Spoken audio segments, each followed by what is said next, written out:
Ready? Yeah. Now it's recording. Oh, okay. Very good. So I don't know what that was. Oh, now It now could be it could be my crap internet. okay. So Well, hi, Kate. hi Robbie, how you doing? Good. Um, do you want to tell us a little bit about yourself? Our audiences will know you from um, The Last Wife and The Virgin Trial. You wrote both of those beautiful plays. Do you want to talk a little bit about like your creative journey to now and as an actor, playwright, all of that? Right. So it's been gosh. Okay, so it's 2020 and I started basically in 1981. So that's a long time already. I've been that's working, you know.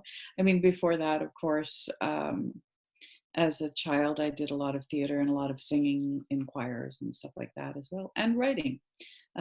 So, but started in the musical theater, then sort of came to the Stratford Festival for the first time, got introduced to Shakespeare. That sort of changed my life. Then got into doing more straight acting parts. Um, then went and wrote a master's degree in England and became a teacher of voice, just to sort of add that to my kit bag. Then I started writing after I wrote a dissertation. I went, oh, if I could write a dissertation, maybe I could write a play. So I started writing in about 2003. And so it was 12 years before I had a play produced by somebody else. Wow. Um, and where are you right now?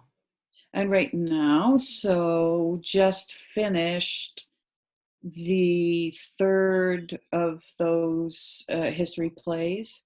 It played at Stratford last summer, and then at Soul Pepper Theatre in Toronto over the winter. So that was sort of the culmination of those three plays, those three stories about those three women. And I've been rehearsing playing Mama Rose in Gypsy at the Shaw Festival. And so, but we'll get into that a little bit later, maybe. That's Amazing. where I'm now. And writing, I'm writing a bunch of other stuff as well. So Wow.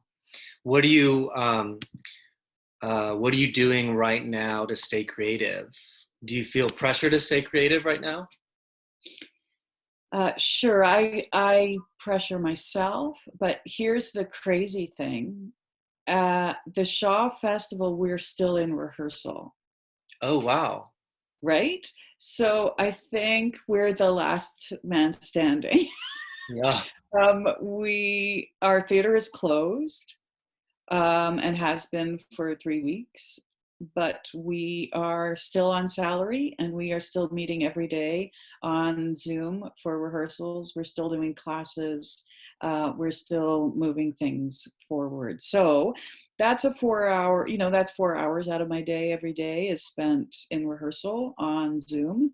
So am I sick of this Wow. platform? Yes, very.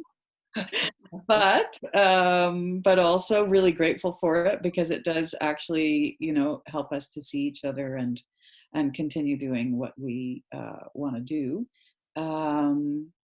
And I sing through my show when I can.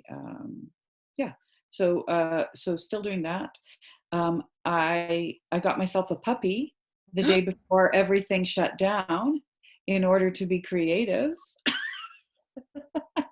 So I have that to focus on so that I get out of my own head and my and the I was really having anxiety, hard time with anxiety, not because I'm afraid of getting sick, but because I live alone and I wasn't sure how I was actually going to survive for the unforeseeable future without touching another Hmm. living thing. So I went and got a puppy. His name is Stanley. And Oh, yeah, I know. And he's doing really well. And we're having a good time together. And it really does give me something to focus on. So how old is Stanley? do you want me to show you Stanley? Yes. let me see. I'll just do a quick, one moment. Hi, Stanley. There's Stanley. Hi, Stanley. Right by mom. Yeah, so he's just having a little snooze there. Oh, Well, I think he understands that Zoom means time for a nap. yeah. So how do you are you basically just doing table work on Zoom? So, because Gypsy was right at the point of going into tech, Oh, wow. we would literally were when the theater shut, we were to do on the Monday we were to do a run through of the show in the rehearsal hall, and then Tuesday we were on the stage. So, what this has afforded us is a very slow and methodical third pass of the whole play. So that's what we're working on. So we're going through very, little bit by little bit, and doing the play. And even though we can't sing along to accompaniment, we still actually have worked out a way to put keep the music in the show and everything. Like we're working it out. That's all I'm saying. And that in itself is creative, because everyone, tries to have good ideas about how to best use this platform. Wow. So do you have like an open date? No, it's sort of, yeah. Now, we don't know what's going to happen, right? Nobody knows what's going to happen. Yeah. So you can't possibly look forward and say, in September we'll be having shows. Right. You just can't do that. Or in July we'll be having shows. You can't, you can't do that. So we're, as an organization, the Shaw is really going, we're moving one step forward with what the government says, are the guidelines. So Hmm. so it's hard. It's not easy. Everyone is in this limbo, and yeah, and we don't know what it's all going to look like on the other side. Yeah. Are you doing anything else besides hanging out with Stanley? Are you preoccupying your time with other things now? Well, certainly I get to the writing when I can. I have a commission from the Shaw for a great big play, and I'm in the midst of doing that. And that is, I can get to that for an hour or two a day, which I find really enjoyable. But it's also, I don't know what it's like weather-wise in San Diego right now. You guys have nice weather all the time. But in Canada, especially in Stratford, April can be the harshest month, because you think winter is over, but it's really not. And you get these sleety snowstorms, which are hideous. But today is a beautiful, clear blue sky with the sun just shining. So that's also helping. It gets people out of doors, and I'm having lots of porch chats. Do you have porches in San Diego? I wish. I don't have one. Some people do. I grew up with Okay. porches in the South, so Right. I love. So Stanley and I go around, and have porch chats with people, keeping our physical distance. But so that's also, it's one of the real benefits of this terrible thing is that it actually, I think, is bringing communities closer together. Yeah, yeah, I agree. Seems like the lack of community right now, the ability to touch each other or interact with each other, has made strangers. I see people waving in cars to me, and I mean, people are very kind right now. Yeah. What um will you talk a little bit about, as theater makers, we rarely get a chance to reflect back on our work because it's always on to the next project. And I wondered right now, are you able to reflect back on things in your recent past that you're really proud of, and could you talk about them? It's funny, that question, because the last 3 years for me have been l like overly busy. Um, I have been the associate artistic director at the Shaw Festival, and I have just stepped down from that position. Oh, Handed that position over, actually, like, to someone who is incredibly well qualified, and both Tim Carroll and I are very excited that she wanted to do this job. So that's good. So I've taken a sort of a step back in terms of my leadership responsibilities. Um, and one of the things I feel like I missed a little bit was the celebration of achieving those 3 plays. Because I was so busy, I just was like, okay, good, it's done, it's dusted, we did a great job, and I have no time because I have to go and do this other thing. Um, but my friend and colleague Alan Dilworth, who's directed all 3 of the plays up here in Canada, was like, he said to me, one day the 2 of us are going to have to go out for dinner and actually think about what we accomplished. hmm. Because it really is remarkable that I got 3 plays produced in the course of 6 years, at the Stratford Festival, and then subsequently at Soul Pepper in Toronto. They all 3 sort of transferred in there. So I, I'm not a big one for tooting my own horn, or going, I'm really proud of this, because I'm too Canadian. Um, um, but uh, but I would say that's an accomplishment that I can be proud of, for sure. Oh yeah. Um, Okay, I want to ask you a question just a second. Because okay. can you talk to me, because I know you had this great big award, what for like your body of work over the course of a year, right? Oh yeah. Hmm. What's that called? Craig Knoll, they named these awards after the man who founded the Old Globe Theater. Uh-huh.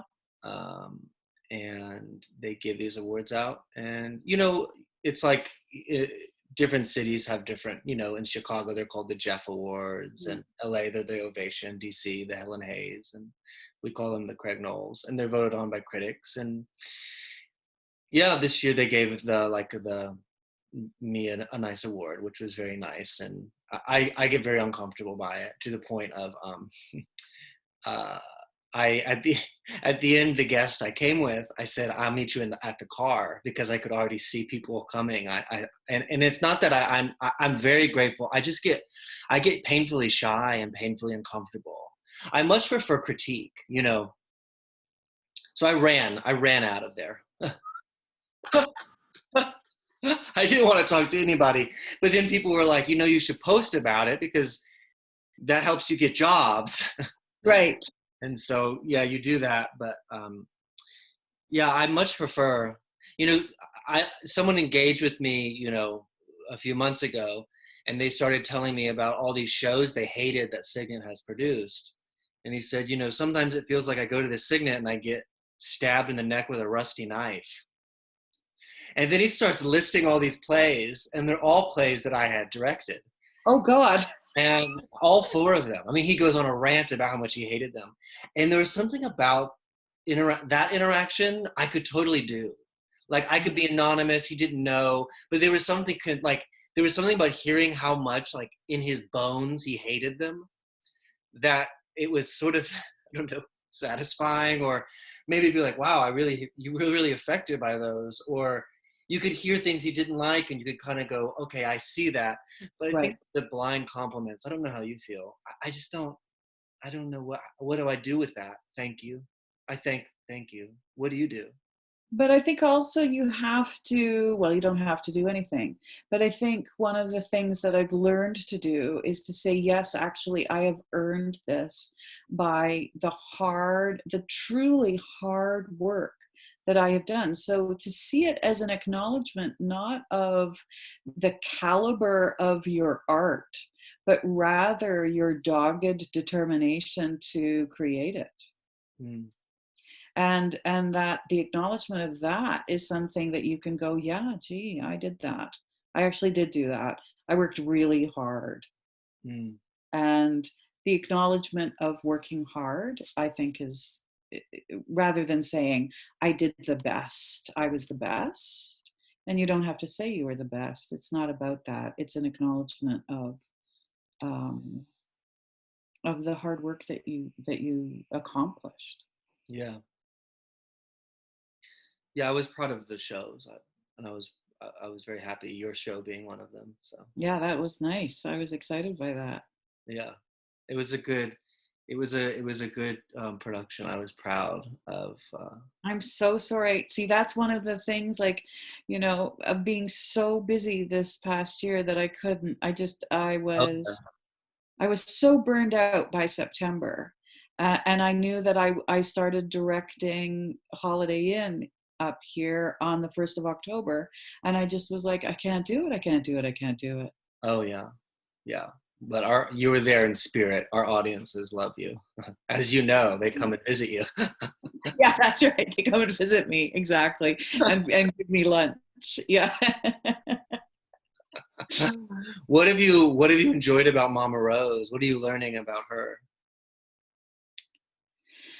Um, it's a hard part. Um, it has a lot of, it's kind of like I played Hamlet a long time ago when I was in my late 20s. And, you know, it's kind of better to be naive about parts like that. Mm, um, but I remember taking on to be or not to be, and just going, how do you even open your mouth to say those words? mm, Like the the history and the legacy that goes along with that is just overwhelming. mm, Um, and I kind of feel that way about Mama Rose too. The history and the legacy of this part is so overwhelming. And you just know that everyone in the audience is going to go, oh, it isn't as good as blank. when I saw so and so do it. Right. And you go, oh, yeah. So how do you put all of that in the background um, and do your show? Um, I think what's really helping me is Kimberly Rampersad, who is directing it, is really precise about the text and actually really, really treats it like a play. It is a play. Mhm, And I have amazing actors as scene partners on the stage as well as being great musical theater artists. They're great actors. mm, So that really helps me, and I get to I learn, I guess what I learn from this process is that you don't have to, like, it's hard to shed preconceptions, but have the courage to keep on going down that path. mm, mm. Do you find that is it helpful to know the shoulders you stand on as the performing Mama Rose? Like, no, you don't want to know what they did. No, I don't. That's good. Yeah. I don't want to know what they did. I really don't. I go, yeah, if I watched Patty Lupone, I would just copy her because I think she's so Right. brilliant, right? Right. So, or Imelda Staunton as well. I just go, oh yeah, I bet hers was really good. Yeah.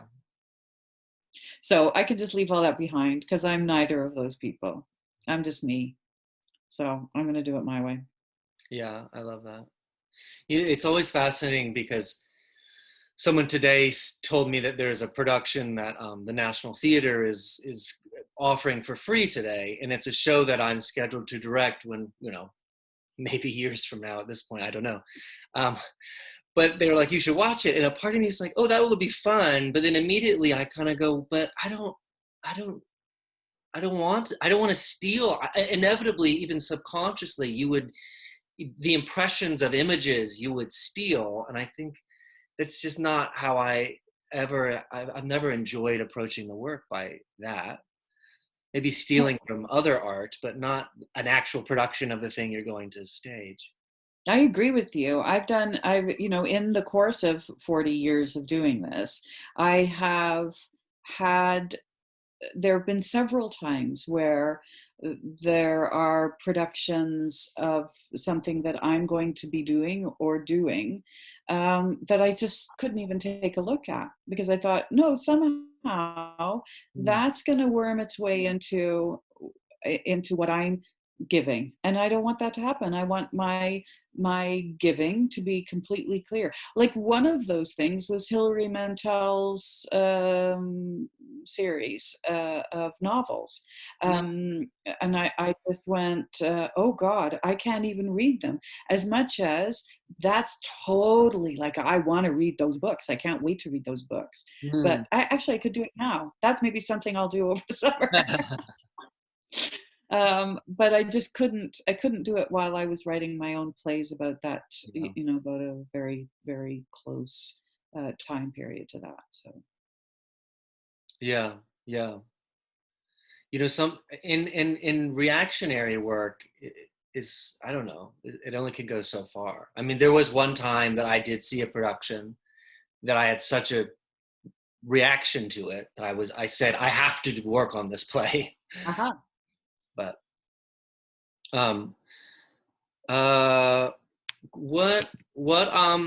you know I've been thinking about, Terrence McNally, who just passed from complications with the virus. He talks about how much theater matters, especially in times like these. And I wondered if you could tell our viewers, why do you think theater matters?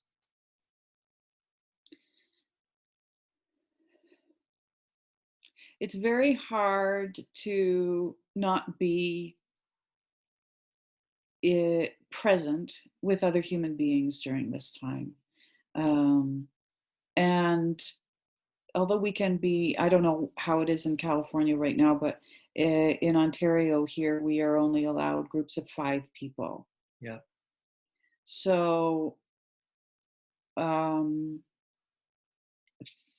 of the great things about theater is that it gets groups of people together in a room to experience something.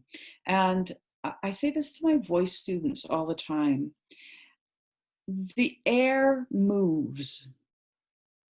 When the voice is this, it has these folds that create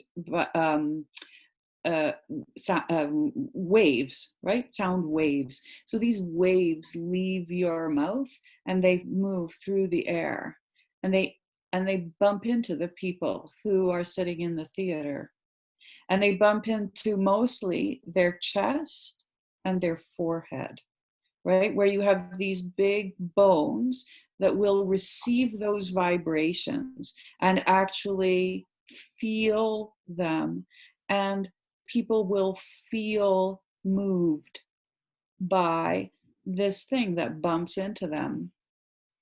And that is the power of the human voice. And that is what people aren't getting right now. They aren't getting the depth of vibration of human contact through art. I guess that's one of the things, anyway.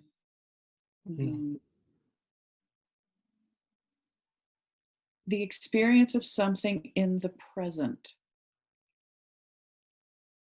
I mean, that's what, like, we can go for a virtual tour of a museum, but if we aren't in present contact with the art, it doesn't have the same affect.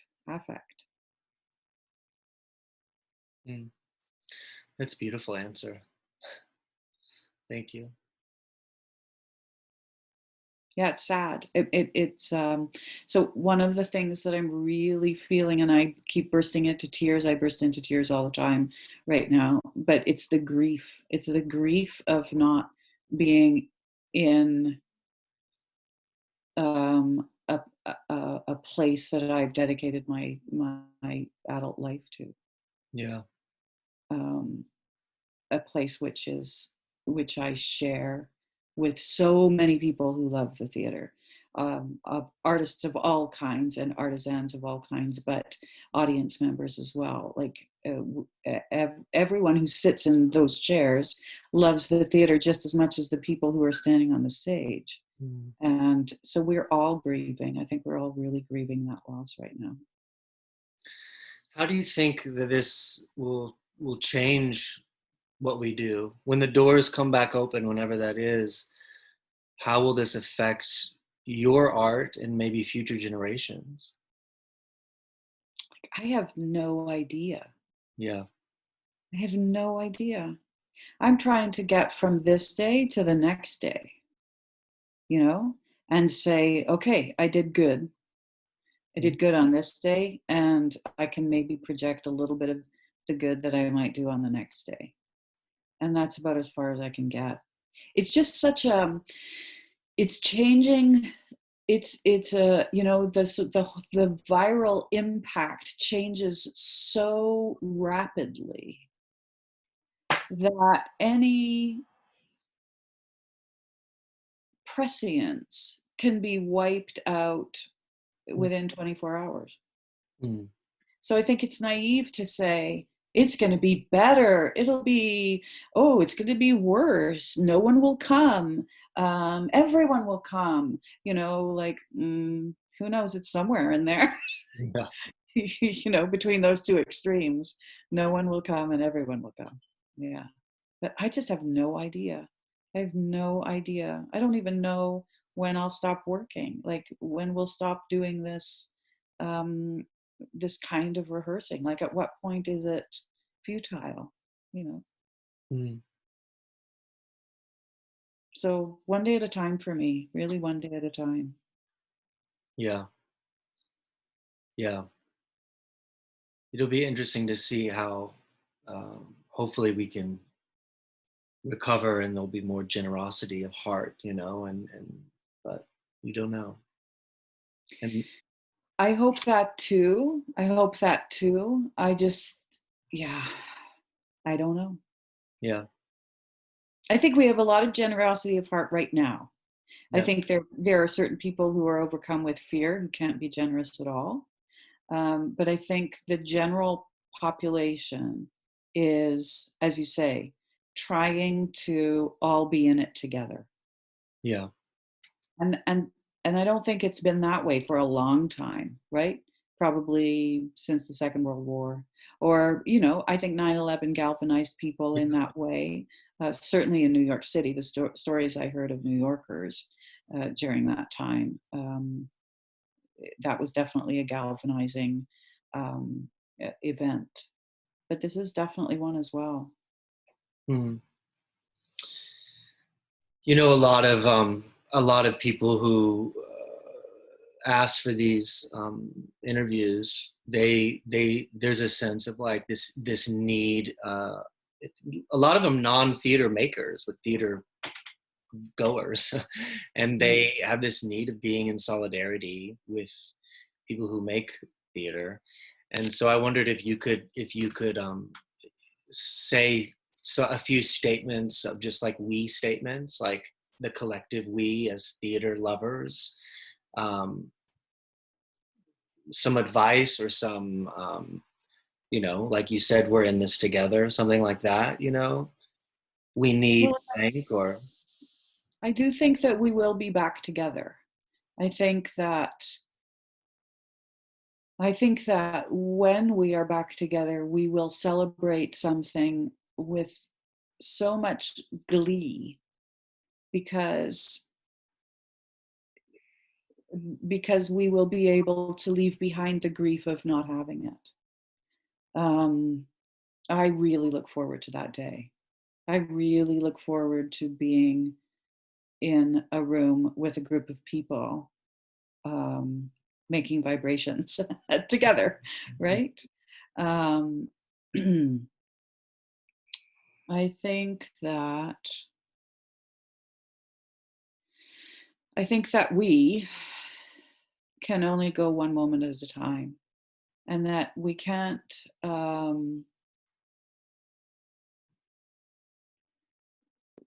predict, and we can't live in longing for something that we can't possibly know. Yeah. Um,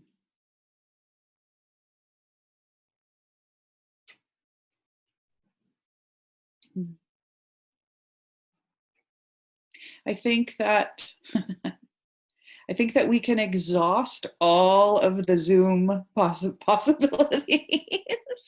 I think we can exhaust all. So it's really a good exercise in that, Mhm. because we as theater makers are trying to figure out how to make theater online, and we can't do it. And it's which is crushing, because you go, okay, well, we could do anything, but we can't do that, because it ain't real, because it just isn't what theater is. Theater is so tangible and so palpable. So the internet is neither of those things. So we can look forward to feeling again, to feeling the presence of theater. Mm. I had a few questions sent to me for you. Um, uh, we know the story of the Tudors and Henry, but you've managed to make it about the women. And how were you able to do that? And talk a little bit about your process in doing that. Well, I think that I'm certainly not the only one who is doing that. In the last 15 years or so, history books have been written, more and more history books have been written, not only about women in history, but by women. So there's a different point of view out there, which is really fantastic. So I just think I have been able to have the courage to speak my own voice through the history um, that has presented itself over the last while. Like, we just have so much more information about the women, which is great. Hmm. What uh, why the modern setting for historical characters? Uh, it's interesting. It's the other way around to me. It's not a modern setting. It's a contemporary play with historical, with a historical setting, if you will. So it's actually in my brain, it's the opposite of that. So I'm not trying to. I'm trying to talk about what women are going through now and have always gone through, and the ways that they resist, and the ways that they negotiate, and the ways that they create and disseminate their own power and their own politics, and the way they have had to survive through craftiness and mental agility and yeah, that kind of stuff. Hmm. Have you seen Six the musical? No, I have not. No. I've heard of it. Yeah. Yeah, so it's a miracle I've even heard of it, because I'm so like not at all a pop culture kind of person.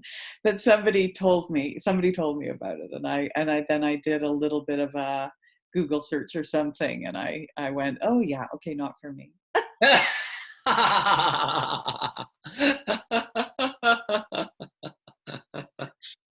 Somebody's going to ask me to direct it, Robbie. You watch. Yeah, yeah, you're true. Um, if you could invite, and maybe this is a tricky question for these times, but if you could invite anyone to dinner in the world, who would it be? Um, I'm not a big celebrity person. I think that if I was to invite someone famous, I would be too um, self-conscious to be able to reap the benefit of that. Mm, So I think again, I would go back in history.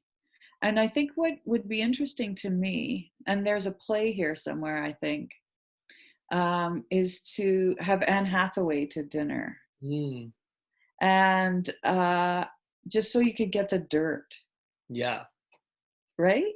Like so that you could get that inside perspective. And I know, is it Shakespeare's wife? I mean, there are tons of women who have already written this story, right? But it is an interesting idea to get the inside scoop on a period of time that we're so completely fascinated by in terms of its history and then also in terms of the history of theater and drama. Mm, So I'd be interested in that. yeah, that would be interesting. What do you have anything you're working on right now, writing wise? Yeah. Curiously, I had just I've applied for a fellowship in the north of Italy. Hmm. So I don't think that's going to be happening. Maybe not anytime soon. No. So, oh, those poor people. I just can't. I mean, I giggle, but it's like, oh my God, I can't even imagine. Like, Hmm. it's just absolutely devastating. Hmm. And that is to write. I just, I just have to keep on writing these history plays. I don't know why, but I Mm. just do. So I'm gonna write. I think at least I'm doing some research on a play that goes into some of the medieval queens, uh, Mm. which is anyway. We'll see what that ends up looking like. And then I'm writing an adaptation of a novel for the Shaw Festival, and that's got me pretty pumped right now. But I can't tell you what novel. You could guess, and I could say, I don't know. Well, is there anything else you'd like to share with us?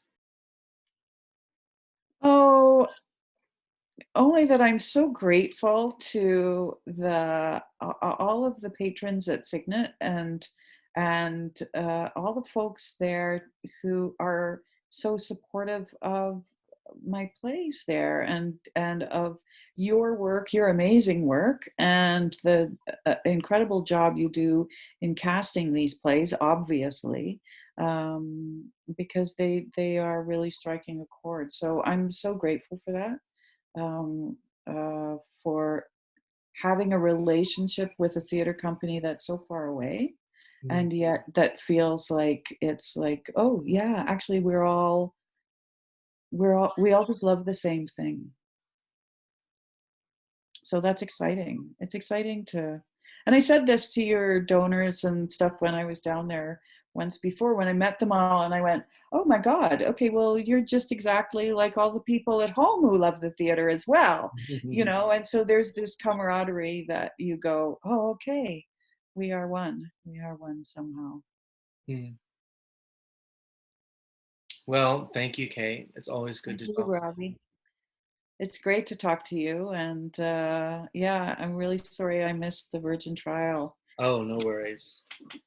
I hope I And see you soon and yeah, we I can hope work so too. together. That's it. Let's do it. Maybe I'll see your Mama Rose That's it. You come up and see it when it happens. when that happens. I'll keep you posted. What about you? What's next for you? Like when things Well, I don't come. know. It, I don't know. Yeah. I I was supposed to direct a new play at UCSD, and that's not going to happen. And then I was going to do a play.